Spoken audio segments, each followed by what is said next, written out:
그다음 여기 있는 작품들은 이제 지금까지 해왔고 여기 최근 2017년도 이후에 그런 이렇게 올라서 이제 아트를 해서 하게 됐어요. 그래서 지금 보이는 꽃들은 저는 이제 호박꽃이에요. 호박꽃이 저 생길 수 있겠냐 그러는데 저한테는 계기가 되고 저희 어르신들이 아버지 돌아가시고 눈앞에 있는 거 슬픈 일이지만은 그 이면에 이걸 계기로 해서 저는 호박꽃이라는 시골의 물품을 가지고 상상하게 되거든요.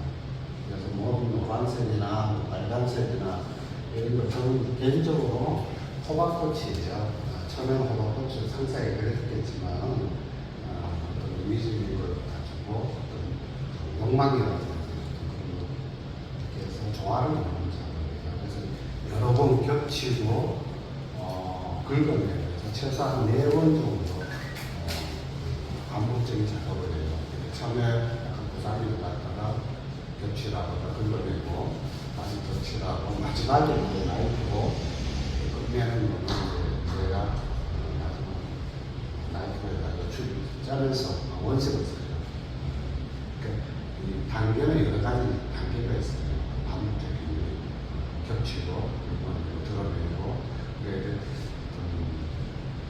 내적인 것도 그 작가의 의도대로 나중에는 의도가 하는 게 아니라 자연스럽게 칼이 어떻게 나는지 붓이 어떻게 나는지에 따라서 자연스럽게 하게 됐어요. 그리고 저도 옛날에는 이쁘게도 많이 하려고 했어요. 부상도 해봤고 시사도 해봤고 했는데 가장 자연스러운 게 저는 가장 조금 어설프고 사람이 좀 덜 되고 뭔가 인간적인 미가 있는 게 사람이 오래 볼 수 있는 것처럼 가장 자연스러운 게 가장 좋은 거라고 저는 생각해요. 그리고 여기서 이제 공부하다 보니까 또 끄트머지는 게 아니라 그 사람을 가장 잘 표현할 수 있는 게 바로 좋은 그림이라고 생각해요. 그래서 긍정적인 하버스가 아니라 일단 제가 좋아하는 거니까 잘 그리고 못 그리는 중요한데 저희가 살아온 25년의 어떤 이방인의 삶이라고 저는 생각해요. 포장 자체가 대한 삶. 복잡하죠. 그렇습니다. 네, 알겠습니다.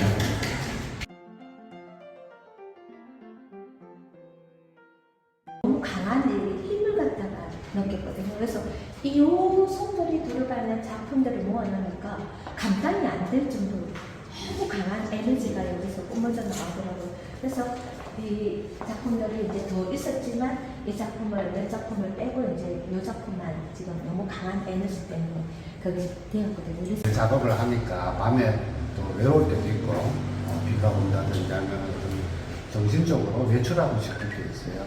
어떤 욕망의 외출일 수도 있고 본인이 어딘가 날아가고 싶을 때 그래서 어떤 바람을 많이 그리는 거예요. 근데 바람이 그냥 바람이 아니라 아까 말씀 보이지 않는 어떤 인간의 내면적 욕망적인 게 좀 많이 표현된 거예요. 그 안에 사람들은 많이 있죠. 여기 서 있는 사람도 있고 이렇게 있고 여기도 있고 누워 있는 사람도 있고 사람이 보이시나요? KTX 티켓이거든요. 기차표 티켓인데 이런데도 드로잉하고 여기 보시면은 이렇게 사람들 있잖아요. 이렇게 인체들이 거꾸로 한 명 있고 여기 이제 거꾸로 상황이 되어 있고 뒤에 누워 있고 여기서 이게 기차표예요. 그래서 드로잉을 해가지고 이게 결과적으로는 그림이 이렇게 되는 거예요. 근데 보통 한 4번 정도 겹치를 하는데 이건 안 돼가지고 한 6번 칠한 거예요. 그래서 개인적으로 손이 가장 많이 간 그림이에요. 너무 그대로 두께가 있잖아요. 깊어요. 그러니까 어떨 때는 느낌대로 빨리 끝나는 게 있고 어떨 때는 안 될 때는 이렇게 한 6번, 7번 칠할 때 있어요. 그래서 마지막에는 이제 시계질 나서 뭐 이렇게 끝내다 치가지고 다 긁어낼 수도 있고 뭐 약간 시계질 나서 인간적이십니다. 예, 이거 보면은 좀 근데 이럴 때 마지막에 터치하는 게 좀 자유로운 거예요. 이제 보통 이렇게 사람들이 겁을 잘 안 하시더라. 저도 주변에 학과들 보면은 그건 못하는 것 같아요. 저는 그림은 주인이 있다고 생각해요. 제가 평가 내리는 게 아니라 누군가가 좋아하는 사람이 있다고 저는 생각해요. 못생긴 사람도 누군가가 좋아하는 사람이 있을 거고 꼭 잘생겼다 해서 그 사람을 찾는 건 아니잖아요. 근데 항상 저는 그림 평가는 작가가 아닌 게 아니라 제3자가 한다는 거예요. 그래서 느낌대로 가슴이 와닿으면 되게 좋은 그림이에요. 그래서 저도 또 잠시 학교도 있었지만은 대학에 그 애들한테 내가 그림을 잘 그린다 못 그린다 남들 선생이 얘기해가지고 충격받고 그림 포기하고 이러잖아요. 근데 그건 가장 어리석은 거예요. 그러니까 아까도 말씀드렸지만은 각자가 가지고 있는 성격을 표현 잘하는 게 가장 훌륭한 학과예요. 근데 한국은 보면은 다 이렇게 한 사람이 바람이 불면은 똑같잖아요. 그림풍이 뭐 일러스트 또 팝아트 저희 잘 가면 그림 똑같아요. 그거는 이제 자기가 아니라고 저는 생각해요. 남의 옷을 빌려서 입는 거고 자기한테 맞는 옷이 있다고 저는 생각해요. 명품이 아니라 싸구려라도 그 사람한테 딱 맞으면은 최고 좋은 거예요. 아, 옷은 잘 입는다 그러잖아요. 그죠? 그래서 간장처럼 눈 이렇게 입으셔도 간장한테 잘 어울리시는 거예요. 가장 옷을 잘 아시고 자기한테 맞는 걸 고를 줄 안다는 거예요. 그래서 이제 여기 저도 외국에 있다 보면 프랑스가 좋은 것도 있지만은 나쁜 것도 있고요. 근데 좋은 점은 자기의 색을 찾아간다는 거예요. 네. 어릴 때 엄마하고 손을 잡고 미술관을 많이 다니다 보니까 우리처럼 엄마가 핑크색을 좋아하면 딸도 핑크색을 좋아해야 돼요. 옷을 그것만 사주잖아. 저 여동생 3명인데 막내 여동생 핑크색을 좋아해요. 그러니까 애들이 클 때부터 핑크색만 사. 지가 사는 게 아니고 엄마가 사주기 때문에. 근데 제가 있는 데는 애들한테 지가 좋아하는 색을 찾게끔 해줘요. 그래서 애들이 어릴 때부터 지 좋아하는 색을 사. 까만색 살 수도 있고. 그렇게 크다 보니까 나이 들어서도 뭐 명품을 찾는 게 아니라 자기한테 맞는 옷을 찾아서 이렇게 싸구려도 이렇게 입어도 걔한테 잘 맞아 예쁘고. 그래서 이제 저희 학아들도 걔네들은 굉장히 층이 다양하고 어떤 바람이 흔들리지는 않아요. 근데 여기는 이제 아무래도 뭐 아트피 하나 있는데서 어떤 거 잘 나갔다고 하면 다음 아트피에 그 그림이 다 나와. 근데 그게 과연 깊이가 있겠나 저는 생각을 많이 하고요. 그러니까 늦더라도 자기 그 찾아가는 게 세상에 로또는 없잖아요. 이렇게 고민을 하고 저도 지금 배우는 단계고 언제 어디로 흘러갈지 저는 잘 모르겠어요. 근데 꿈은 이미 피카소 되는 건 틀렸고 제가 피카소 되려고 한 것도 아니고 저는 저 자신을 찾으러 갔기 때문에 건강하게 사는 동안에 그냥 제가 고민하고 자꾸 좀 바뀔 수 있으면 바뀌고 또 나중에 하고 싶은 거는 이제 좋아 나중에 언젠가는 한번 하고 싶은 거는 생각을 하고 있어요.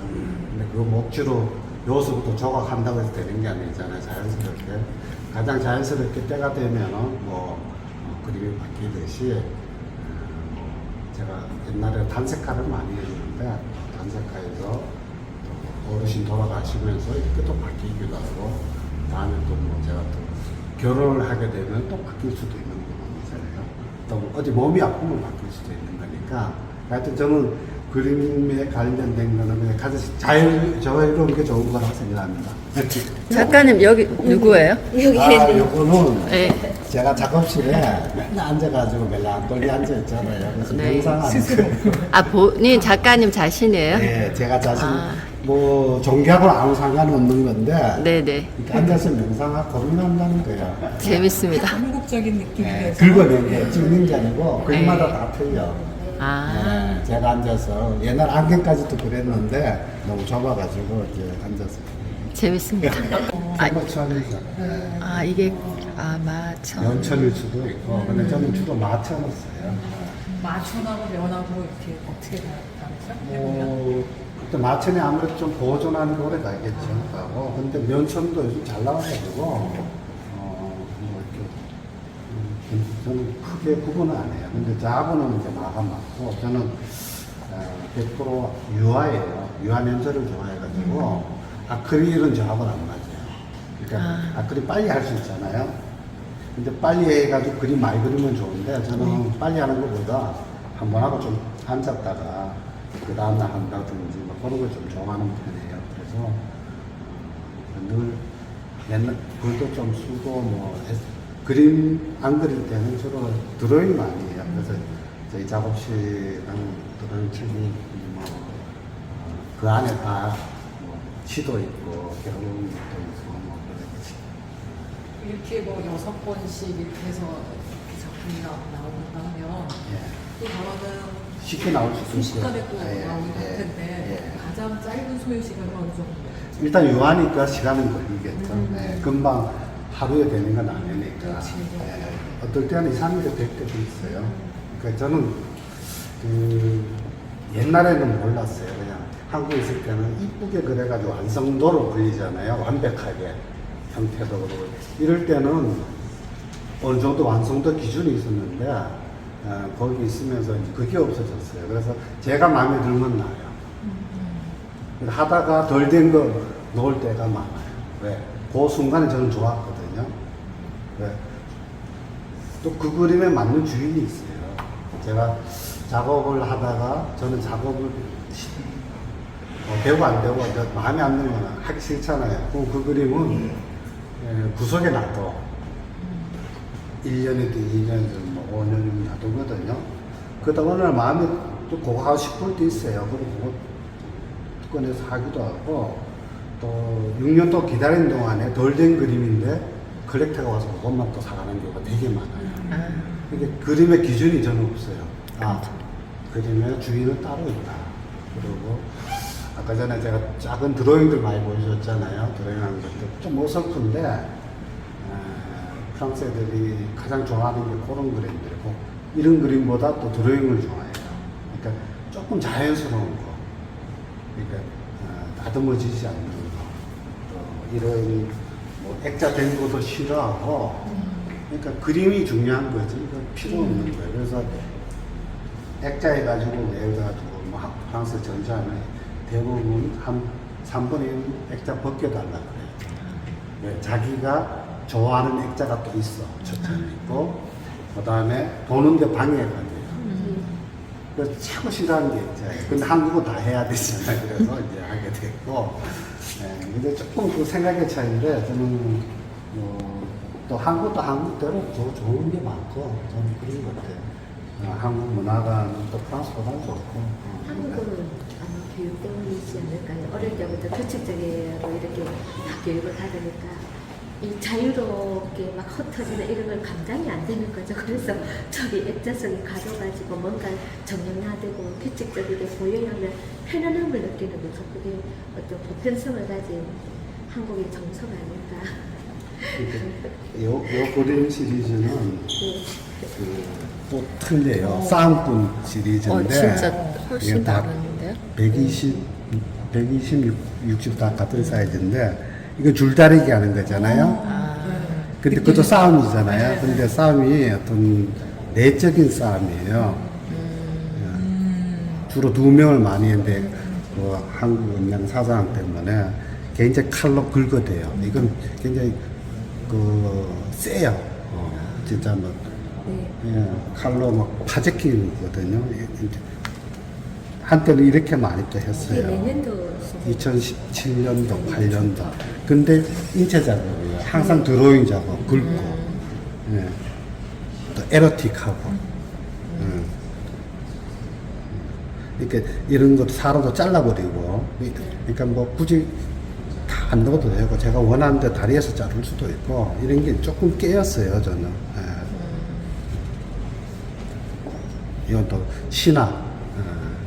그리스 신화 빼가지고 이제 날개단 그 천사인데 뒤에도 애들도 있고 또 이렇게도 작업하고 또 한국의 달랑아리 달랑아리 속에 이제 누드가 들어있는 거죠. 보면은 거친 거 뭐 이런 사람이 있을까 그런데 근데 뭐 자연스러우니까 이것도 음양사상 아래 위 거꾸로 나르시스적인 거예요. 그러니까 그 거울에 비친 모습으로 위에 이렇게 거꾸로 이렇게 거고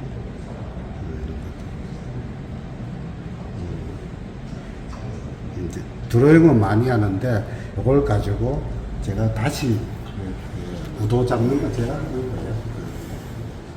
그때 많이 했어요. 근데 이거 가루 때문에 이렇게 종이 압축된 거 두꺼운 거예요. 그래서 긁으면 이렇게 가루가 떨어져. 이거 목이 알레르기가 생겨가지고 몇 년 하고 더 쉬어야 돼요. 목이 부어. 그래서 제가 좋아하는 작업인데 못해야 돼요. 많아. 되게 남도 시어 크게 초대해가지고 한 40여 점 내가 했었어요. 네. 크게. 좋다. 그 작품. 굉장하네요. 색감 참. 세잖아요. 실제 세요. 보면은 너무 세요. 막 칼로 그러네요. 다 찍히는 거예요. 그때 모습은 안 그러시는데 되게 같이. 속이 좀 근데 세게 그때 돼요. 저 작업을 하신 거는 어떻게 저 작업을 하게 되신 거지? 그리고 많이 실제로 결이 이제- 바뀌셨는데 예. 여기 여기는 이제 예, 부모님, 예전이라. 아버님 돌아가시고 나서 바뀌신 거고. 그러니까 제가 아까 좀 말씀드린 어떤 제 자체 삶의 포장이 그 이방인의 삶이에요.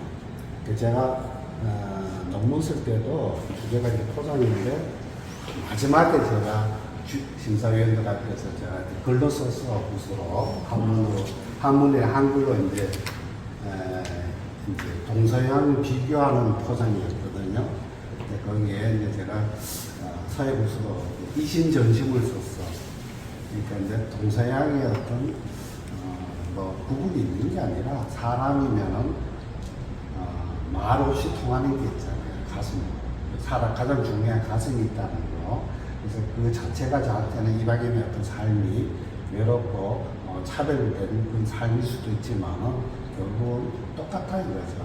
그래서 제가 이심전심이라는 걸 많이 쓰고 그다 이제 포장이라는 거예요. 그래서 큰 주제는 그거고 그 다음에 인체가 이제 두 번째고 긁는 작업은 또 긁는 작업되고 옛날에 지금 긁는 작업을 했어요. 작품이에요. 큰 그림인데 탈춤 시리즈. 아 보인다. 예. 안동 사람이니까 하회 탈춤. 네네, 맞아요. 하잖아요. 네, 이때 많이 그랬어요. 95년도 작품들. 되게 다양한. 네, 근데 작품을 그때도 많이 드로잉 수업 하잖아요. 인체 수업. 아, 그렇게. 예. 여기 몇 개가 뭐 이제 96년도, 7년도 또 이렇게 조금씩 바뀌기 시작하죠. 그러다가 어떤 행위를 하고 이렇게 했었을 때 보이지 않는 거를 좀 보여봤으면 하는 욕심과 욕구가 저는 엄청나게 많은데 그래서 제가 질문이 보이는 것이 중요한 것일까 보이지 않는 것이 중요한 것일까에 대한 좀 고민을 했어요. 그래서 읽어보고 말씀을 듣고 그래서 어떤 게 좀 중요한지 작가님 저는 입장에서 그렇잖아요. 우리가 추억이라는 걸 예를 들어 추억. 아름다운 걸 수도 있고 뭐 나쁜 것도 있지만 나쁜 거가 안 드러났으면 또 좋은 거만 더 드러났으면 좋을 때가 있고 또 나쁜 상처받은 거는 또 어쩌다 한번 드러날 수도 있잖아요. 좋은 생각나니까. 그래서 저는 방법적으로 이렇게 긁다 보니까 처음에 시작했던 처음에 단계에서 긁어 나올 수도 있잖아요. 그런 게 어떻게 숨겨졌던 걸 보여주는 형태로 그렇게 적지 않나 저는 생각하고 그러니까 되게 모호한 거예요. 보이고 보이지 않는 건 결국 같은 거예요. 우리가 그래서 제가 아까 음양사상도 많이 했는데 음과 양은 우리가 구분하는 게 아니라 음양은 돌고 도는 거라고 생각하는 거죠. 그래야 우주가 형성되고 볼륨이 생기는 거예요. 그래서 저도 책을 이제 그쪽에 이제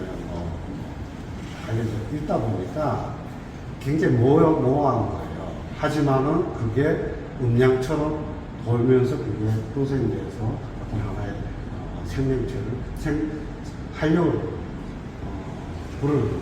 그래서 굳이 이렇게 할 필요는 없어요. 우리가 손바닥을 뒤집는다고 해서 손이 이렇게만 있는 게 아니잖아요. 이렇게 똑같은 원리예요. 보이지 않는 점 똑같은 거예요. 그 대신에 설명이 필요한 거예요. 왜? 아까 전에 보아배우 그 얘기했지만은 남들 다 모자라 그러는데 이 모자가 아니고 그 코끼리 보아뱀이 코끼리 삼킨 거잖아요. 그럴 때는 설명이 필요한 거죠.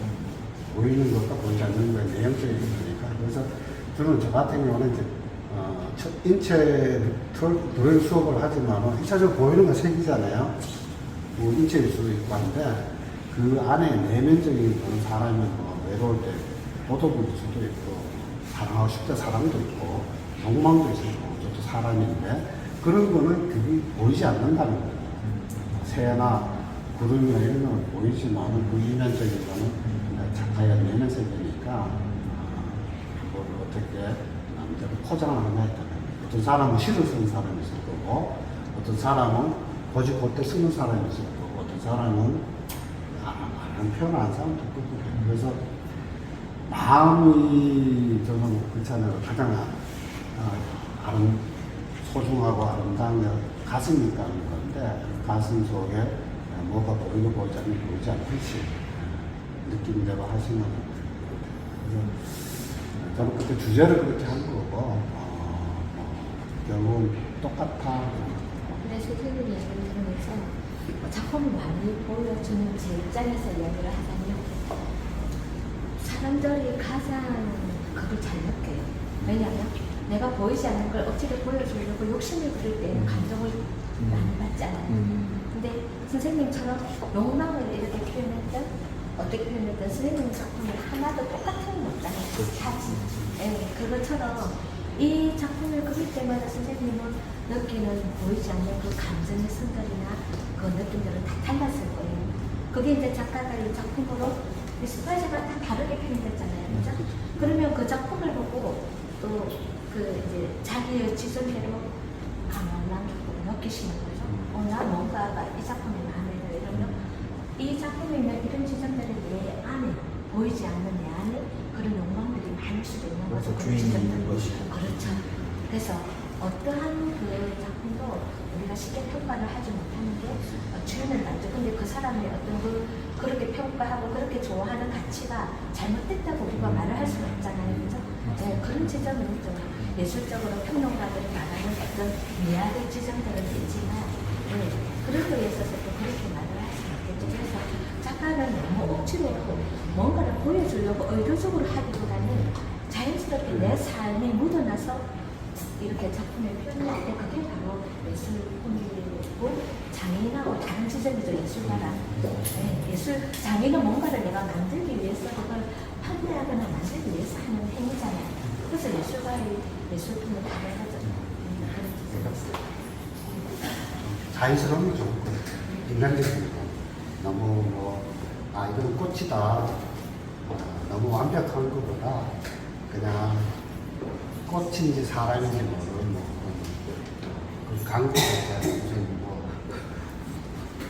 사람이 겉이 아름다운 게 아니라 그 사람이 품고 있는 인성이 아름다, 흥금이 아름다, 이렇게 아름답다고 하더라고요. 그런 거 좀 그렇게 생각해요. 조금 여기 항상 제 개인적인 생각이에요. 그림을 만들고 자꾸 이렇게 따듬다 보면은 자기 스스로가 펼쳐나지 못하는 것에 막혀. 그러니까 특히 이제 저희들 젊은 층의 작가들 보면은 그림이 예쁘죠. 세련됐고 완벽한데 그 다음 단계에서 어떻게 갈 것이냐 뭐 생각을 많이 해요. 근데 우리가 옷을 뭐 유행 따라서 바꿔서 입으면은 쉽죠. 근데 이제 자기의 맞는 옷을 찾는 건 어려워요. 그래서 이제 여기 뭐 저희 학생들도 마찬가지지만 젊은 애들일수록 이렇게 중심이 요새 유행을 따라가니까 바람불이를 다음에 어릴 때부터 주입식 교육을 배웠고 저도 그랬지만은 그 다음에 연속극 많이 보잖아요. TV를 많이 보다 보니까 내가 그 주인공처럼 사는 거예요. 나랑 존재가 없어요. 그러다 보니까 눈물 펑펑 흘리고 기쁠 때 좋고 막 주인공처럼 살아요. 그러다 보니까 그림도 저는 굉장히 유행에 따라서 많이 다르는 걸 저는 봐요. 그래서 조금 늦더라도 자기 함께 맞는 옷을 갖다가 잘 찾았으면 좋겠어요. 그게 오래가고 또 나중에 아름다운 어떤 향기가 나오지 않을까. 제가 너무 말 많이 고맙습니다.